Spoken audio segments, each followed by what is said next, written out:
Hello everyone. So today I am going to talk a little bit about a piece of math and make an announcement about one of my classes. So I don't know how to pronounce his name, but Zarankiewicz conjecture. Uh, so in graph theory, like a complete graph on, so a graph is just, collection of nodes connected by some edges, and the complete graph on n vertices is denoted kn. So for instance, k5 is 5 vertices connected by edges. So the complete bipartite graph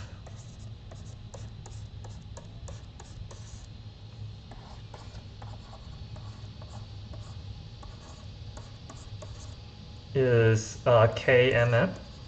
So here you have, so it is like a graph with two partite sets, one of size n, one of size n, so that all the edges in the first set are, or all the vertices in the first set are connected to every vertex in the second set. So for instance, this is K 2, 3. So a graph is called planar if you can draw it in the plane without any edge crossings. So for instance, if you have K33, then it turns out no matter how you draw the edges, you can't draw it with no edges crossing. So for instance, like if you try like this, maybe we can get this to here. Now this vertex can't be connected to this vertex. So the crossing number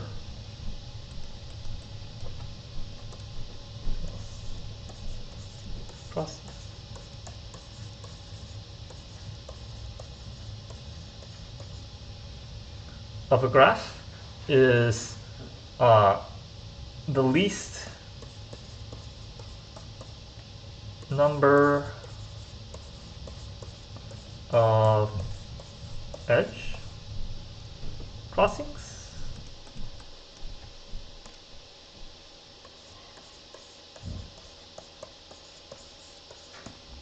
that any planar representation of the graph, that any representation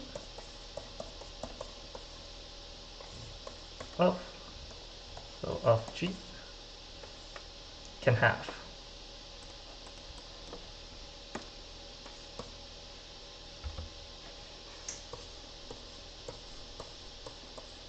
So for instance, if you have K4, you could draw it with one crossing, but another representation is, so this is just a tetrahedron, and you can draw it with no crossings. So we would say the crossing number of K4 is 0. So in other words, planar graphs are graphs with crossing number 0.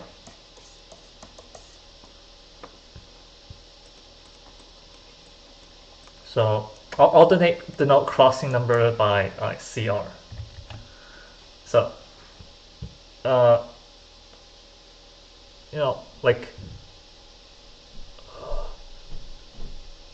with any graph, there are many, many ways you could draw it. Like there's infinitely many ways. Like, if you take K5, you could just move, you could just move this edge a little bit and it would be a different planar representation.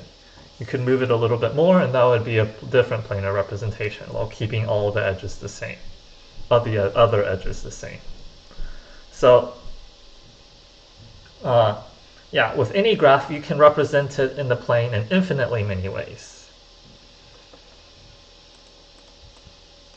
So I don't know how to pronounce his name, but Zarankiewicz's conjecture says that the crossing number, so Zarankiewicz proved that the crossing number of KMN is at most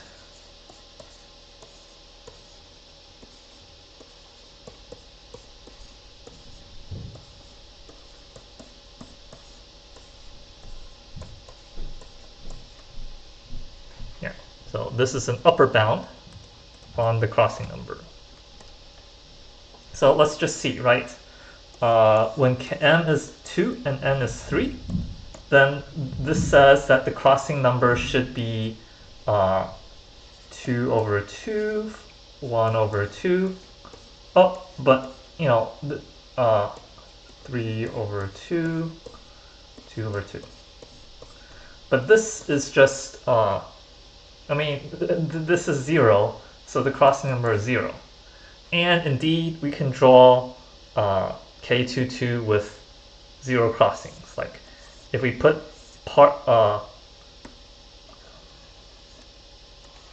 this is the first partite set. This is the second partite set. Then we can draw everything in part A to everything in part B with no edges crossing. So, okay, so it seems that this is a correct upper bound when m is 2 and n is 3. But let's check K33, right? So for K33, this is 3 over 2 times 2 over 2 times 3 over 2 times 2 over 2.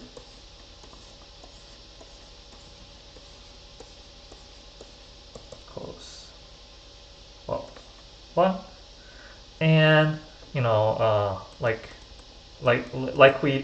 so that means that 1 is an upper bound on the number of crossings.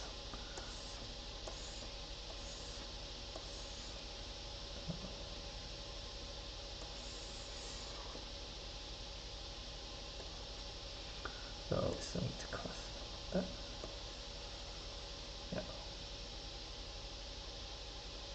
Yeah. So here,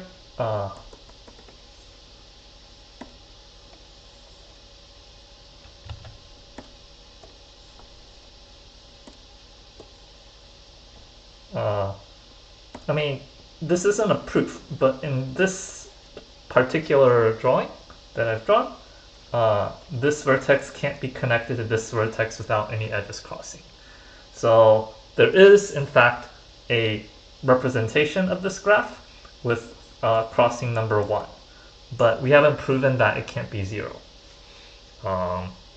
You can prove that it can't be 0 by showing that the graph is bipartite, which means that by Euler's formula, you can prove that the number of edges is less than or equal to the number of vertices 2v minus 4, and then this doesn't satisfy that property, so it can't be planar.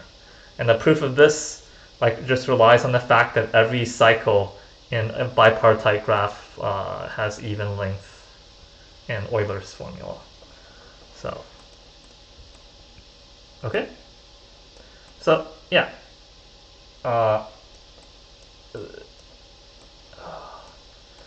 No one knows if this is true, but it seems to be true so far in these two examples. So yeah, I'm also I teach a class. We are going, our intermediate class is going over linear algebra and Burnside's lemma. So Burnside's lemma is a way to count the number of symmetries in in a lot of counting problems, you have to account for symmetry, and there isn't an easy way to correct for the overcount because some objects have more symmetries than others. So Burnside's lemma gives us a way to count the number of distinct objects up to some sort of symmetry. So it's actually in the context of some group theory, but we won't get into that. And then we'll also cover some linear algebra, so just like vector spaces, dot products, and determinants, like what a determinant really is and what an eigenvector really is, not just the computational part.